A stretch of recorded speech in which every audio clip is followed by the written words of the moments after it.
ওই যে আমাদের ছেলেরা ফেসবুকে শীত আসার আগে স্ট্যাটাস দিয়েছে, এবছরের শীত শুরু হয়ে গেল, জানি না আমার জীবনের আর কত বছর সিঙ্গেল থাকা লাগবে। আবার আরেকজন স্ট্যাটাস দিয়েছে, এবছর জানুয়ারি মাস আসলে আমার জীবনের 24 নম্বর সিঙ্গেল বছর শুরু হবে। আরেকজনে বলল এইভাবে স্ট্যাটাস দিলে কিন্তু বাড়ি থেকে বিয়ে শাদী করানোর প্ল্যান করবেন, একটু হার্ড লাইনে যাওয়া লাগবে। কি করতে হবে? ফেসবুকে স্ট্যাটাস দিয়েছে, আজকে গিয়েই বাড়িতে খাট কেটে আলাদা করব, যেই খাটে আমি থাকি তার অর্ধেক হলেই তো চলে। কথা কন না কেন? ঠিক কিনা?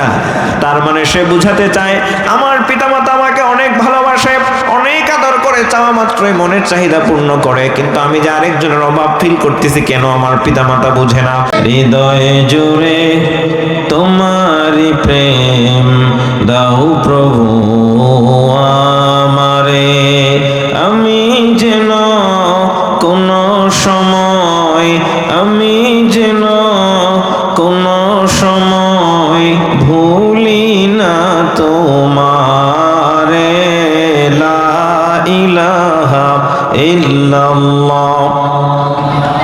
আমার সম্মানিত মা ও বোনদের জন্য স্পেশাল কিছু পর্দা নিয়ে কথা বলতে চাই। অনেক মা বোনেরা হাজির হয়েছেন বা বিভিন্ন বাসাবাড়ি থেকে আমাদের কথাগুলো শুনছেন। মা বোনদের জন্য পর্দার কথা শোনাটা খুবই জরুরি দরকার, তার চাইতেও বেশি আমাদের জরুরি দরকার। পর্দার ওয়াজের কথা শুনলে অনেকেই ধারণা করতে পারেন, হুজুর এটা তো মেয়েদের ওয়াজ, আমাদেরকে ছুটি দেন, বাড়ি চলে যাই, নারীরাই শুনুক। এমন মনে করার কোনো সুযোগ নাই। একটা হাদিস আপনারা শুনেছেন, রাসূল করিম সাল্লাল্লাহু আলাইহি ওয়াসাল্লাম বলেছেন, দায়ুস কখনোই জান্নাতে প্রবেশ করবে না। শুনেছেন এটা? দায়ুস কাকে বলা হয়? যে সমস্ত পুরুষের অধীনস্থ মেয়ে লোকেরা বেপরদায় চলে, ওই সমস্ত পুরুষকে বলা হয় দায়ুস। আর আল্লাহর নবী যে বলেছেন দায়ুস জান্নাতে প্রবেশ করবে না। তাহলে এই পর্দার আলোচনা যেমন নারীদের গুরুত্ব দিয়ে শোনা প্রয়োজন, ঠিক তেমনি ভাবে পুরুষেরা যদি নিজেদেরকে জাহান্নামে প্রবেশ করানো থেকে বাঁচাতে চায়, জান্নাতে যেতে চায়, তাহলে মহিলাদের চাইতে বেশি গুরুত্ব দিয়ে প্রত্যেকটা পুরুষেরও পর্দার আলোচনা শোনা দরকার আছে না নাই?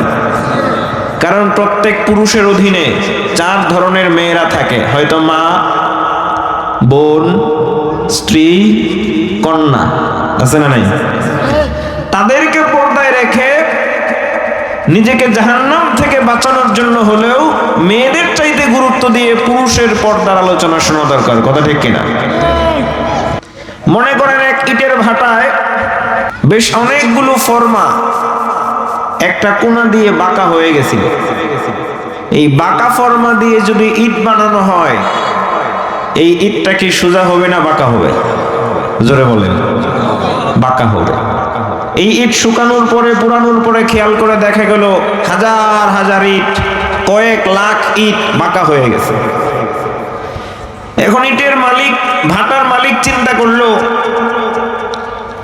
এই ইটগুলো সোজা করার বুদ্ধি কি? পরামর্শ করে একটা মিলাদ মাহফিলের আয়োজন করলো, আন্তর্জাতিক মিলাদ মাহফিলের আয়োজন করলো। কাবা শরীফের ইমাম সাহেব, বাইতুল মুকাররমের খতিব সাহেব, আরো যত কুখ্যাত, বিখ্যাত, প্রখ্যাত পীরে কামেল টামেল যারা আছে সবাইরে দাওয়াত দিয়া খাওয়ায়া বলল, হুজুর একটা দোয়া করেন যেন ইট সবগুলো সোজা হয়ে যায়। এই বছরের ইট একটাও সোজা হয় নাই, সব বাঁকা হয়েছে। এখন হুজুররা সবাই মিলে দোয়া টোয়া করার পরে, চোখের পানি নাকের পানি একাকার করে দোয়া টোয়া করার পরে দেখা গেল দোয়া করা শেষ, সব ইট সোজা হয়ে গেছে। কথা কয় হয়েছে? ইট সোজা হয়েছে? হয় নাই কেন? জোরে বলেন, ইট সোজা হয় নাই কেন? ফর্মা বাঁকা হওয়ার কারণে ইটও বাঁকা হয়ে গেছে।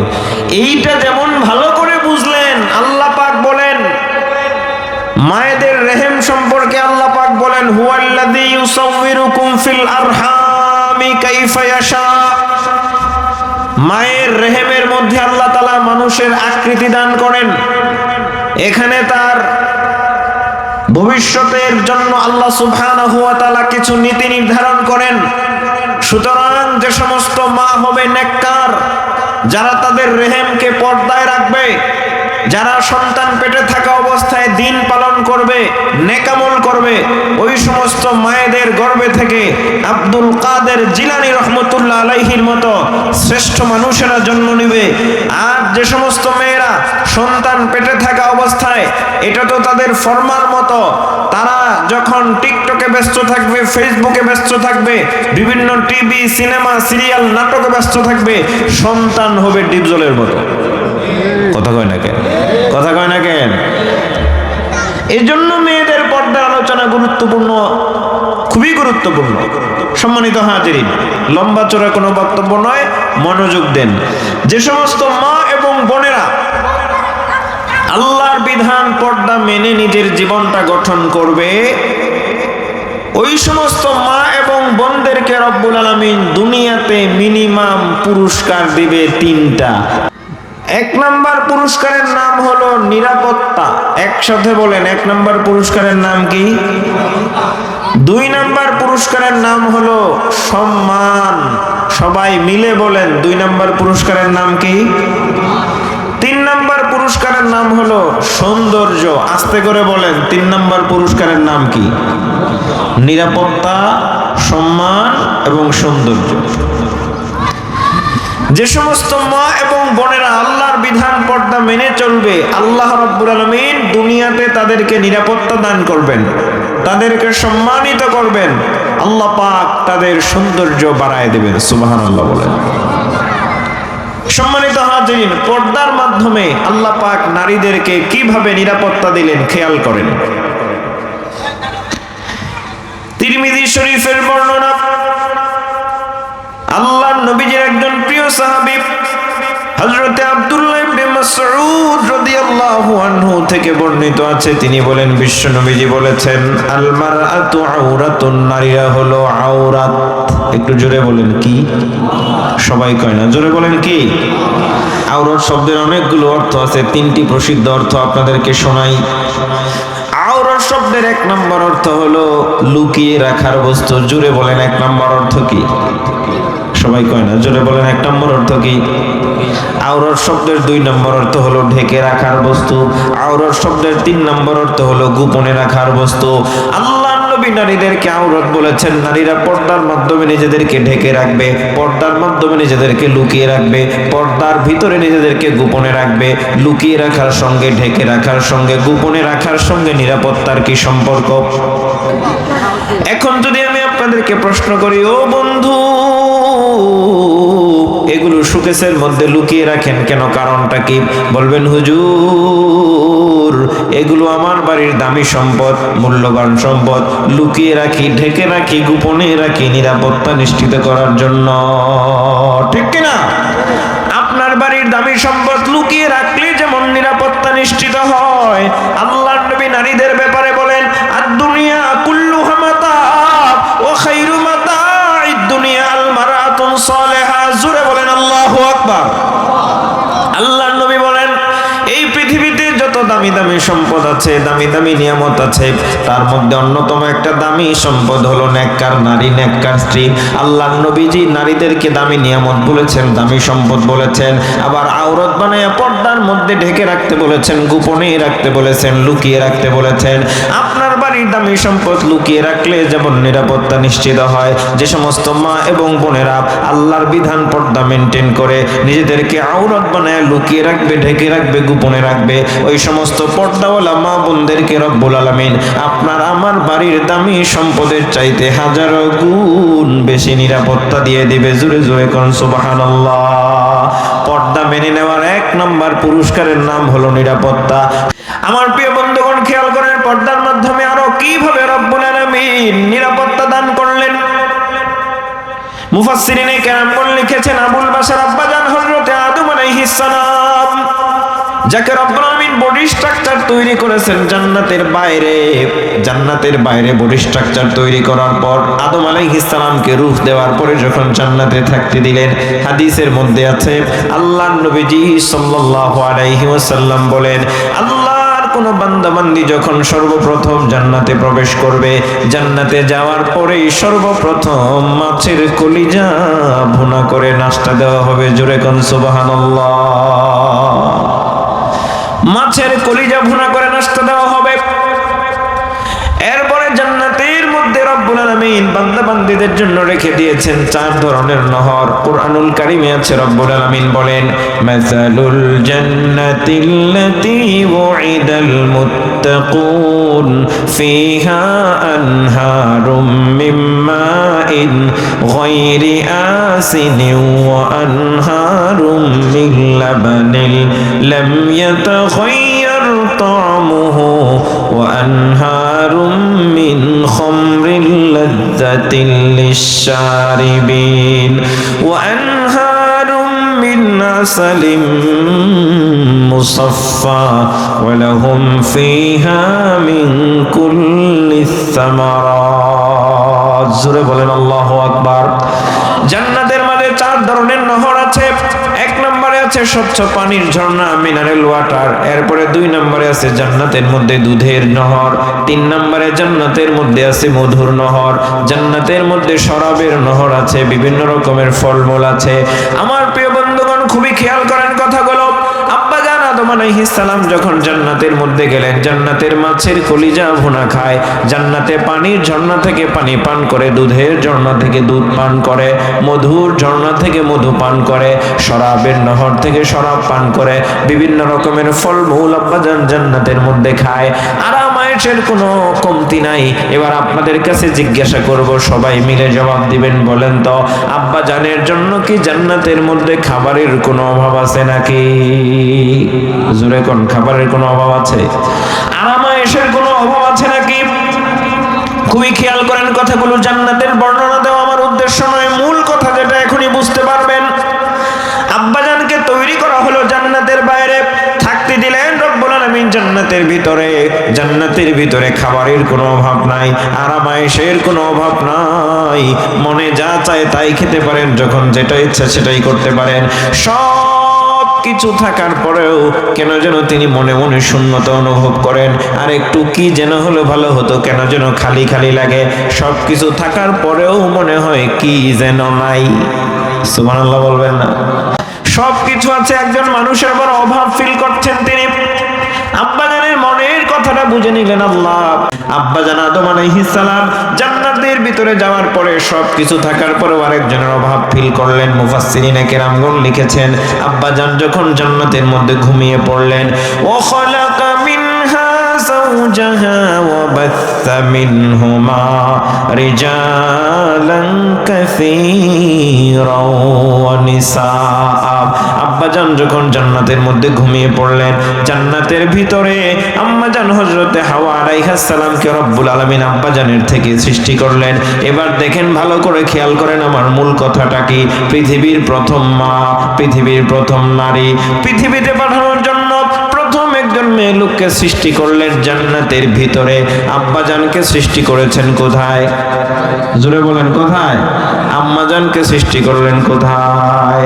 পৃথিবীর প্রথম মেয়ে লোক, যাকে পৃথিবীতে পাঠানোর জন্য সর্বপ্রথম সৃষ্টি করলেন জান্নাতের ভিতরে। খেয়াল করেন, এই যে জান্নাতের ভিতরে সৃষ্টি করলেন, এটাও কিন্তু পর্দার একটা ব্যাপার। কথা ঠিক কিনা? আমার প্রিয় বন্ধুগণ, পৃথিবীর প্রথম মা, প্রথম নারী, প্রথম মেয়ে লোক আম্মাজান হযরতে হাওয়া আলাইহিস সালাম জান্নাতের ভিতরে থেকে যেমন নিরাপত্তা লাভ করেছিলেন, আজও যদি দুনিয়ার কোনো মা এবং বোন আল্লাহর বিধান পর্দা মেনটেন করে আওরাত বানায় পর্দার ভিতরে নিজেরা লুকিয়ে রাখতে পারে, ঢেকে রাখতে পারে, গোপনে রাখতে পারে, ওই সমস্ত পর্দাওয়ালা মা বোনদেরকে রব্বুল আলামিন আম্মাজান হযরতে হাওয়া আলাইহিস সালামের মতো নিরাপত্তা দিয়ে দিবে। জোরে জোরে কোন সুবহানাল্লাহ। পর্দা মেনে নেওয়ার 1 নম্বর পুরস্কারের নাম হলো নিরাপত্তা। কুরআনুল কারীমে আল্লাহ পাক বলেন, ওয়াফি আনফুসিকুম আফালা তুবসিরুন। আল্লাহ পাক বলেন, ও বান্দা, তোমার বডি স্ট্রাকচারের দিকে তাকায় দেখো কিভাবে রব্বুল আলামিন আলামিন, আমি রব্বুল আলামিন তোমার বডি স্ট্রাকচার সৃষ্টি করেছি। একটু খেয়াল করে দেখেন আমাদের বডি স্ট্রাকচারের দিকে ভালো করে চিন্তা গবেষণা করেন। এই যে সবার উপরে আছে চামড়া, চামড়া কাটলে আপনাদের এলাকার মানুষের কি বের হয়? বের হয় তো রক্ত। কয়টা হলো? চামড়া রক্ত দুইটা হলো। এর নিচে আছে গোশত, চামড়া রক্ত গোশত, কয়টা হলো? এই তিনটা পর্দা, তিনটা পার্ট, তিনটা পার্টিশনের ভিতরে লম্বা চড়া শক্তিশালী একটা জিনিস, জোরে বলতে হবে আছে না নাই? একটু জোরে কোন নাম কি? আরো জোরে বলেন নাম কি? যাদের আছে তারা জোরে বলেন নাম কি? আল্লাহ পাক কোরআনুল কারীমের মধ্যে বলেন ফাকাসাউনাল ইযামা লাহমা। আল্লাহ পাক এই হাড়টির উপর গোশত দিয়া, চামড়া দিয়া, রক্ত দিয়া সুন্দর করে প্যাকেট করে সাজিয়ে দিয়েছেন। এই হাড়ের কথা কেন বললাম? এই হাড় হলো তিনটা পর্দার ভিতরের জিনিস। আল্লাহ পাক নারীদের সৃষ্টি সম্পর্কে হাদিসের মধ্যে রাসূল করিম সাল্লাল্লাহু আলাইহি সাল্লাম বলেন খুলিকাত মিন দিলইন, মেয়েদেরকে তৈরি করা হয়েছে বাঁকা হাড্ডি থেকে। হাড্ডি বাঁকা হোক আর সোজা হোক সেটা আলোচনা আলাদা বিষয়। এবার আমার কথা বুঝে থাকলে বলেন যে হাড় থেকে নারীদেরকে তৈরি করা হয়েছে, সবাই মিলে জোরে সরে বলেন ওই হাড় কয়টা পর্দার ভিতরের জিনিস? আরো জোরে বলেন। তিনটা পর্দার ভিতরে হাড় যেমন নিরাপত্তা লাভ করলো, অ্যাক্সিডেন্ট হলেই কিন্তু আপনার হাড় ভেঙে যায় না, অ্যাক্সিডেন্ট করলেই কিন্তু আপনার শরীরের হাড় খণ্ড বিখণ্ড হয়ে যায় না। আছাড় খেয়ে পড়ে যান অথবা অ্যাক্সিডেন্ট করেন, শতকরা 2-4 জনের হাড় ভাঙে, কিন্তু আল্লাহ পাক হাড়টিকে নিরাপত্তা দেয় তিনটা পর্দার ভিতরে। ওই তিনটা পর্দার ভিতরের জিনিস দিয়ে নারীদেরকে সৃষ্টি করে বুঝিয়ে দেওয়া হলো। ও দুনিয়ার মা এবং বোনেরা, ভালো করে খেয়াল করে কথাগুলো শুনে নেন। তিনটা পর্দার ভিতরে হাড় যেমন নিরাপত্তা লাভ করলো, ওই জিনিস দিয়ে নারীদেরকে তৈরি করে বুঝিয়ে দেওয়া হয়েছে। আজও যদি দুনিয়ার কোনো মা এবং বোন আল্লাহর বিধান পর্দা মেনটেন করে পর্দার ভিতরে নিজের লুকিয়ে রাখতে পারে, আওরত বানায় ঢেকে রাখতে পারে, আওরত বানায় গোপনে রাখতে পারে, ওই তিনটা পর্দার ভিতরে হাত যেমন নিরাপত্তা লাভ করলো, ওই সমস্ত পর্দাওয়ালা মা বোনদেরকে রব্বুল আলামিন আমাদের শরীরের হাড়ের চাইতে হাজারো গুণ বেশি নিরাপত্তা দিয়ে দেবে। জোরে কোন সুবহানাল্লাহ। আমার প্রিয় বন্ধুগণ খেয়াল করেন, পর্দা মেনে নেওয়ার 2 নম্বর পুরস্কারের নাম হলো সম্মান। আল্লাহ পাক একজন মেয়ে লোককে কিভাবে সম্মানিত করেন? আল্লাহর নবীজি সাল্লাল্লাহু আলাইহি ওয়াসাল্লাম যখন রিসালাতের দায়িত্ব পেয়ে গেলেন, রিসালাতের দায়িত্ব পাওয়ার পরে গোপনে কালিমার দাওয়াত দিলেন 3 বছর। জুড়ে বলেন কয় বছর? আল্লাহর নবী যখন গোপনে কালিমার দাওয়াত দিচ্ছিলেন, ওই সময়ে অনেক পুরুষেরা যেমন ঈমান এনেছিল, অনেক মেয়ে লোকেরা ঈমান এনেছিল। আল্লাহর নবীজির কাছে একজন মেয়ে লোক ঈমান আনলো, নাম হলো তার উম্মে হাবিবা রাদিয়াল্লাহু আনহা। উম্মে হাবিবা রাদিয়াল্লাহু আনহা ঈমান আনলেন। তিনি মক্কার বড় নেতা আবু সুফিয়ানের কন্যা। হযরত আবু সুফিয়ান তখন ইসলামের সন্ধান পায় নাই, তিনি ঈমান এনেছিলেন মক্কা বিজয়ের সময়। উম্মে হাবিবা রাদিয়াল্লাহু আনহা গোপনে যখন কালিমা পড়ে মুসলমান হয়ে গেলেন, তিনি চিন্তা করলেন আমার স্বামীকেও কালিমার দাওয়াত দেওয়া প্রয়োজন। তার স্বামীর নাম ছিল উবাইদুল্লাহ বিন জাহাশ। তিনি তার স্বামীর কাছে গিয়ে কালিমার দাওয়াত দিলেন। স্বামীকে গিয়ে বললেন, প্রাণের স্বামী আমার, আমি তো ঈমান এনেছি, ইসলাম ধর্ম গ্রহণ করেছি, তুমিও ঈমান আনো, ইসলামের ছায়াতলে প্রবেশ করো। স্বামী বলল, উম্মে হাবিবা রে, আমি তো ঈমান সম্পর্কে, ইসলাম সম্পর্কে জানি না, আমাকে ঈমান সম্পর্কে, ইসলাম সম্পর্কে ব্যাখ্যা করো, তারপরে আমি সিদ্ধান্ত নেব ঈমান আনা যায় কিনা। উম্মে হাবিবা রাদিয়াল্লাহু আনহা ডেকে বলল, স্বামী আমার, চলেন আমার বিশ্ব নবীজির কাছে আপনাকে নিয়ে যাই। আল্লাহর নবীজি পবিত্র জান্নাতি জবানে আপনাকে ঈমান সম্পর্কে ব্যাখ্যা করবে। জোরে কোন মারহাবা। আল্লাহর নবীজির কাছে যখন নিয়ে যাওয়া হলো, আল্লাহর নবীজি সাল্লাল্লাহু আলাইহি ওয়াসাল্লাম তাকে পবিত্র জবানে ঈমান সম্পর্কে ব্যাখ্যা করলেন, ইসলাম সম্পর্কে ধারণা দিলেন। আল্লাহর নবীজির কথাগুলো তার হৃদয়ের মধ্যে প্রবেশ করলো। তিনি আর বিন্দু মাত্র দেরি করলেন না, ওই মুহূর্তে সিদ্ধান্ত নিলেন ঈমান আনবেন, এবং তিনি আল্লাহর নবীজির সামনে প্রকাশ্যে ঘোষণা করলেন, লা ইলাহা ইল্লাল্লাহু মুহাম্মাদুর রাসূলুল্লাহ। যারা পারেন কালিমাটা জবান খুলে পড়েন, লা ইলাহা মুহাম্মাদুর রাসূলুল্লাহ সাল্লাল্লাহু আলাইহি ওয়াসাল্লাম। স্বামীও মুসলমান হয়ে গেল, স্ত্রীও মুসলমান। তাদের ঘরে রব্বুল আলামিন একজন কন্যা সন্তান দান করেছেন।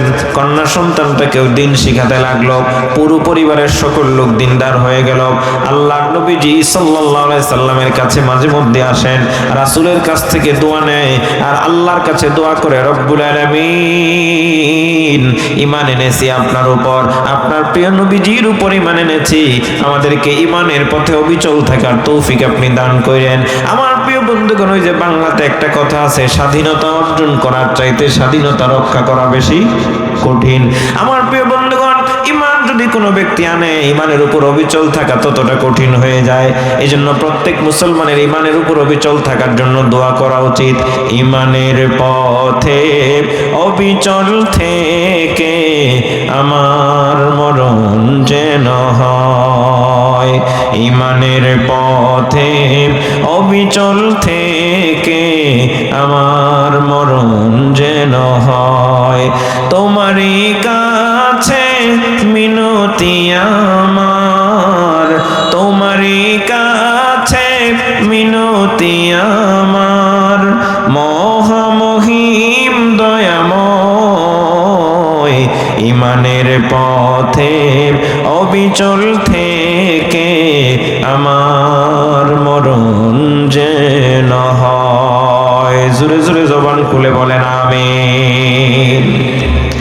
আমার প্রিয় বন্ধুগণ, 3টি বছর যখন পার হয়ে গেল, আল্লাহ রাব্বুল আলামিন রাসূল করিম সাল্লাল্লাহু আলাইহি ওয়াসাল্লামের উপর ওহী নাজিল করে জানায় দিলেন, ফাসদা বিমা তু'মার ওয়া আরিদ আনিল মুশরিকিন।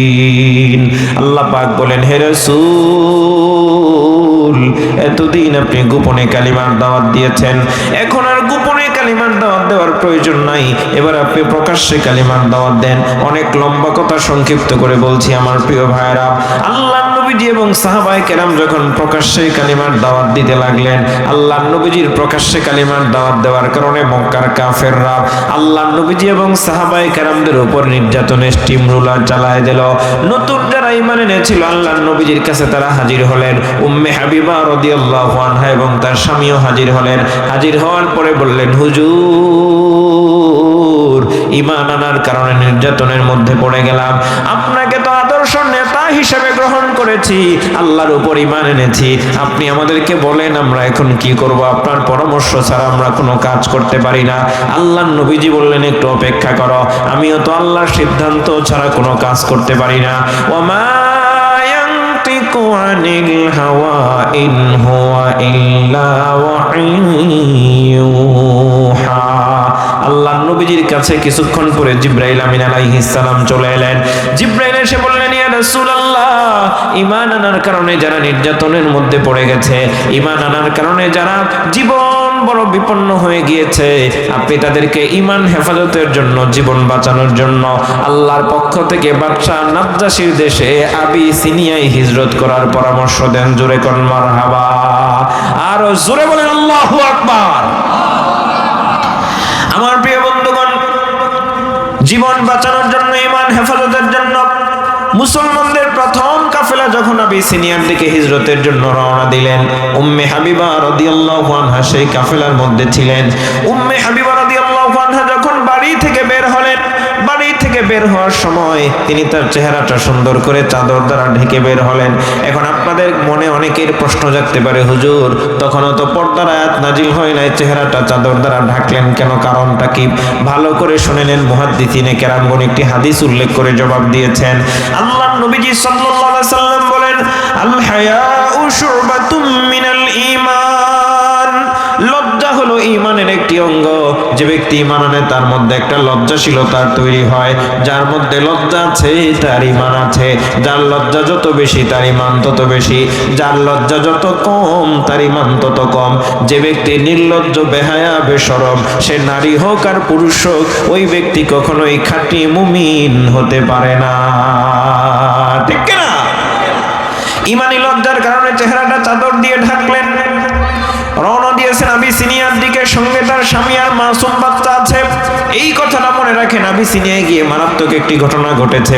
এখন আমি তার আগে আপনাদের সামনে পর্দার ব্যাপারে 8টা বেসিক কথা বলতে চাই।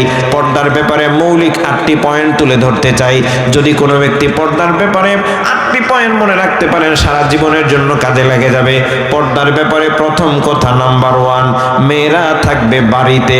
একটু জোরে বলেন, মেয়েরা থাকবে কোথায়?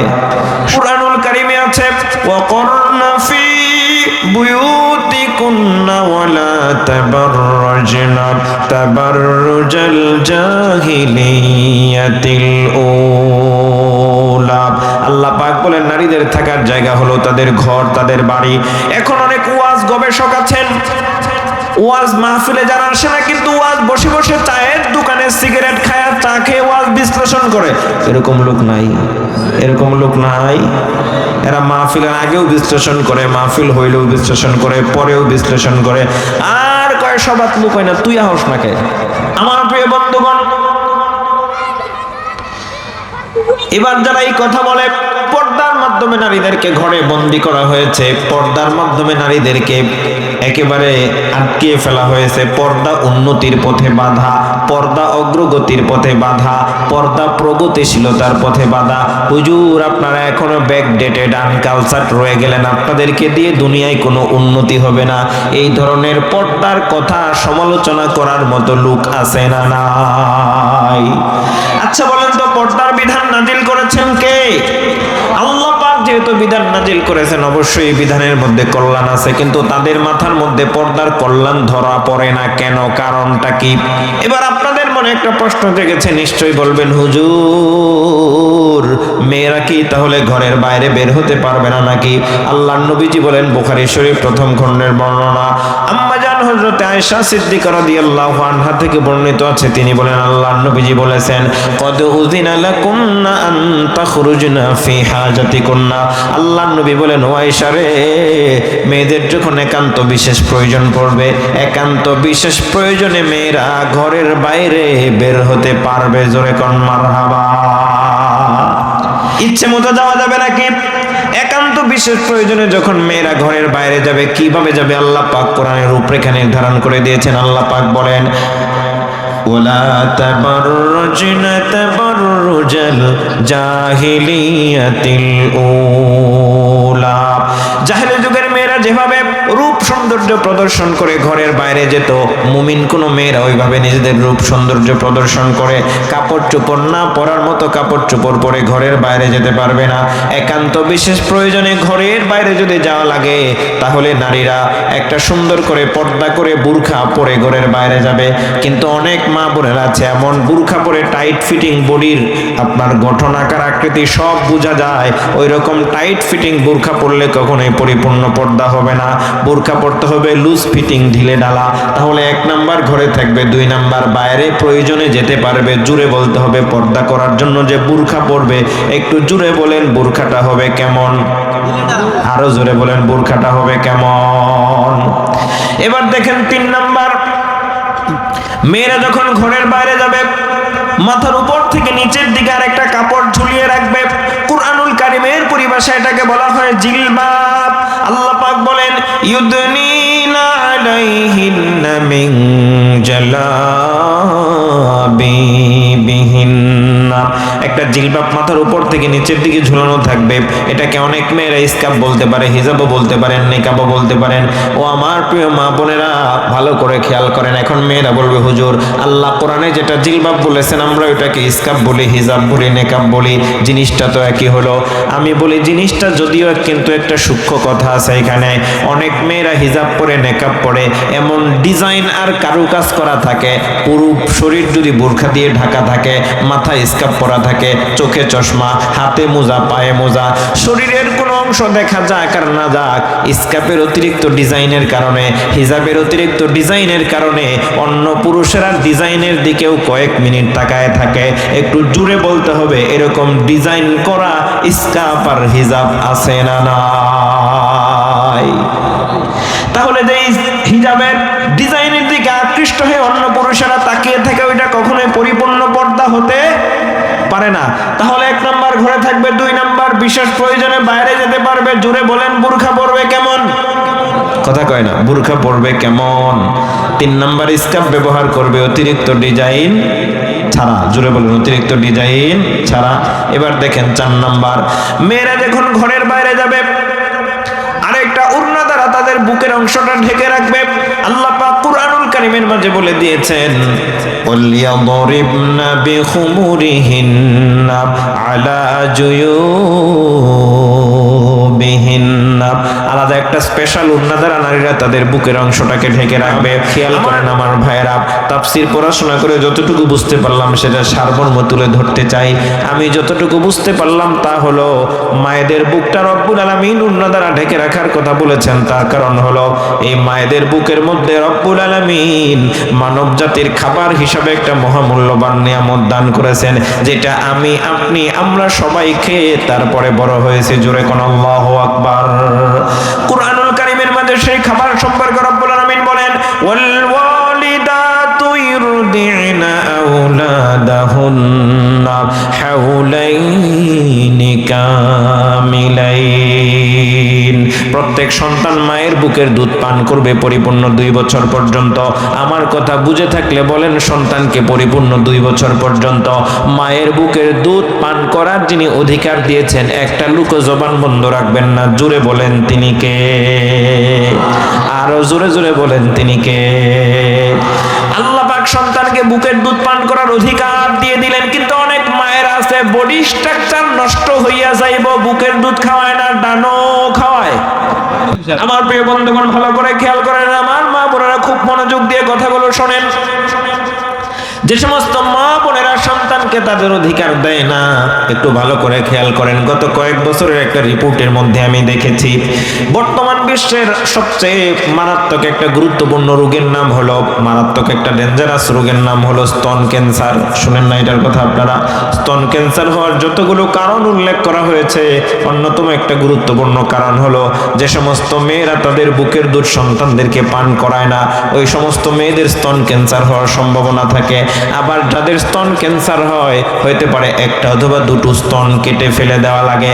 তাহলে তো আমাকে সর্বশেষে খুলাসা সারমর্মই কথা বলতেই হয়, বডি স্ট্রাকচার ঠিক রাখার জন্য আপনি সন্তানকে বুকের দুধ পান করালেন না। বডি যদি না থাকে, স্ট্রাকচার ঠিক থাকার প্রশ্নই আসে না, ঠিক কিনা? তাহলে মায়েদের বুকের মধ্যে রব্বুল আলামিন মানব জাতির খাবার দিয়েছেন। অনেক মায়েরা সন্তানদেরকে বুকের দুধ পান করায় না। এই সন্তানদেরকে বুকের দুধ পান না করানোর কারণে মায়েদের বিভিন্ন রকম সমস্যা হতে পারে। খুব ভালো করে মনোযোগ দিয়ে খেয়াল করেন, অনেকেই সন্তানদেরকে ফিডার খাওয়ায়। কি খাওয়ায়? জোরে কোন কি খাওয়ায়? ফিডারের ছিদ্র থাকে কয়টা? 1টা ছিদ্র থাকে। এই ফিডার খেতে গিয়ে অনেক সন্তানের গলার মধ্যে আটকে যায়, সন্তানের বড় কষ্ট হয়, পিতামাতার বড় পেরেশানি হয়। আল্লাহর সিস্টেম সম্পূর্ণ ভিন্ন। মনোযোগ দেন খুব ভালো করে, কথাগুলো দিলের কান লাগায় শোনেন। আল্লাহর সিস্টেম সম্পূর্ণ ভিন্ন। বর্তমান বিজ্ঞান প্রমাণ করেছে, প্রত্যেক মায়ের বুকের স্তনের বুটার মধ্যে রব্বুল আলামিন 1টা নয়, 2টো নয়, সূক্ষ্ম সূক্ষ্ম 32টা ছিদ্র দান করেছেন। আল্লাহু আকবার, কি জোরে বলা যায় না?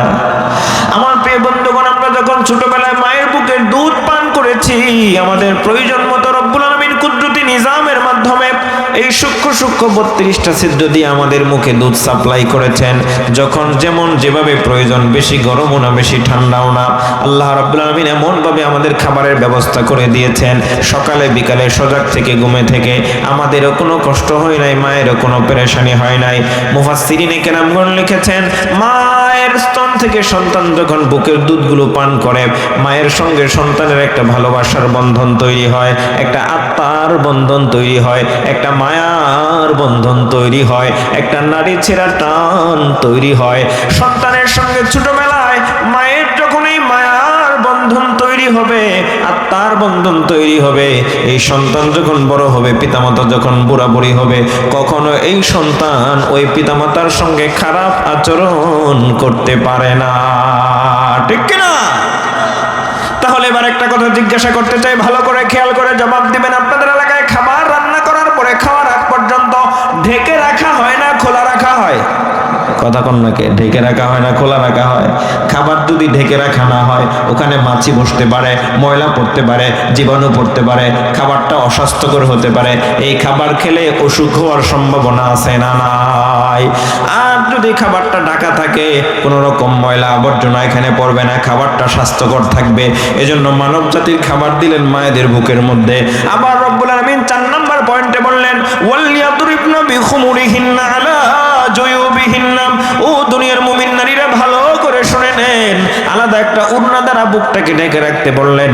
মানব জাতির খাবার যেন নিরাপদ থাকে, এই খাবারটা যেন নষ্ট না হয়। ছোটবেলায় যে সমস্ত মায়েরা, যে সমস্ত সন্তানেরা এই মায়েদের বুকের দুধগুলো পান করবে, যারা বুকটাকে ঢেকে রেখেছিল, এই সন্তানেরা বড় হয়ে আল্লাহর ওলি হবে, বুজুর্গ হবে, এরাই দিনদার হবে, বিচক্ষণ আলেম হবে। এরা আর কিছু হোক আর না হোক, মরলে পিতামাতার জন্য দোয়া করবে, রব্বির হামহুমা কামা রব্বায়ানি সগীরা। আল্লাহু আকবার বলেন। এটা কয় নাম্বার গেল? 4 নাম্বার। এবার দেখেন 5 নাম্বার। মেয়েরা যখন ঘরের বাইরে যাবে তাকিয়ে থাকবে নিচের দিকে। যারা ঘুমান নাই বলেন কোন দিকে? কুরআনুল কারীমে আছে ওয়াকুল্লিল মুমিনাতি ইয়াগদুদনা মিন আবসারিহিন্না ওয়া ইয়াহফাযনা ফুরুজাহুন্না। আল্লাহ পাক বলেন ও দুনিয়ার মুমিন নারীরা ভালো করে শুনে নেন, নারীরা যখন চলাফেরা করবে দৃষ্টি রাখবে নিচের দিকে। জুড়ে বলেন কোন দিকে? মুমিন পুরুষদেরকে রব্বুল আলামিন দৃষ্টি নিয়ন্ত্রণের বিধান দিলেন। আল্লাহ পাক বলেন ওয়াকুল্লিল মুমিনিনা ইয়াগুদ্দু মিন আবসারিহিম ওয়া ইয়াহফাযু ফুরুজাহুম। মুমিন পুরুষেরা যখন চলাফেরা করবে দৃষ্টি রাখবে নিচের দিকে। জুড়ে বলেন কোন দিকে? মুমিন পুরুষেরা দৃষ্টি রাখবে নিচের দিকে, মুমিন নারীরা দৃষ্টি রাখবে নিচের দিকে। আর ভালো করে বুঝে শুনে বলেন তো, নারী পুরুষকে দুনিয়াতে রব্বুল আলামিন পাঠিয়েছেন, আমাদের কোনো হেডলাইট আছে না নাই? জোরে বলতে হবে নাম কি? আরো জোরে বলতে হবে নাম কি? যাদের আছে সবাই মিলে বলেন নাম কি? আল্লাহ পাক কোরআনুল কারীমের মাঝে বলেন আলাম নাজআল লাহু আইনাইন। আমি কি তোমাদেরকে দুটো চক্ষু নামক নিয়ামত দান করি নাই? ও বন্ধু, চক্ষু নামক নিয়ামত দান করেছেন আল্লাহ। দুনিয়ার গাড়ির যেমন লাইট আছে, লাইটটা আবার এটা ট্রাফিকে একটা নিয়ম মেনটেন করে লাইটটা চালাতে হয়। আল্লাহ পাক দুনিয়ার মুমিন নারী পুরুষকে চক্ষু নামক নিয়ামত দিয়েছেন। আবার বলেছেন ও দুনিয়ার মুমিন পুরুষেরা তোমাদের চক্ষুটাকে ডাউন করো, ও দুনিয়ার মুমিন নারীরা তোমরাও তোমাদের চক্ষুটাকে ডাউন করো। দুনিয়ার গাড়ি চলাফেরা করে তাদের এই নির্ধারিত ট্রাফিক নিয়ম মেনটেন করে যখন হেডলাইটটাকে নিয়ন্ত্রণ করে ডাউন করে, অ্যাক্সিডেন্টের হাত থেকে যেমন বেঁচে যায়, মুমিন নারী পুরুষেরা যখন আল্লাহর বিধান মেনটেন করে নিজের চক্ষুটাকে ডাউন করবে, নিম্নগামী করবে, ওই সমস্ত মুমিন নারী পুরুষকে রব্বুল আলামিন দৃষ্টিশক্তির গুনাহের অ্যাক্সিডেন্ট থেকে বাঁচায় দেবে। জুরে কোন সুবহানাল্লাহ। এটা হলো 5 নাম্বার। মেয়েরা রাস্তায় চলাফেরা করবে তাকিয়ে থাকবে কোন দিকে? শুধু কি মেয়েরাই না, পুরুষেরাও? এবার দেখেন 6 নাম্বার। মেয়েরা যখন ঘরের বাইরে যাবে হাঁটবে কিভাবে, এটা আল্লাহ কোরআনে বলে দিয়েছে। আল্লাহু আকবার বলেন। আল্লাহ পাক কোরআনুল কারীমের মাঝে বলেন ওয়ালা ইয়াদরিবনা বিআরজুলিহিন্না লিয়ু'লামা মা ইউখফিনা মিন জিনাতিহিন্না।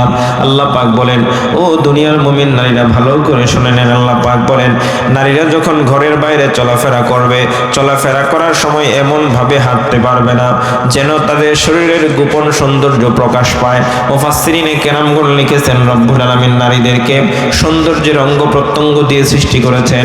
নারীরা এমন পদ্ধতিতে হাঁটতে পারবে না যেভাবে হাঁটলে তাদের শরীর দুল খায়, তাদের শরীর নড়াচড়া হয়। কথা বুঝতে পেরেছেন?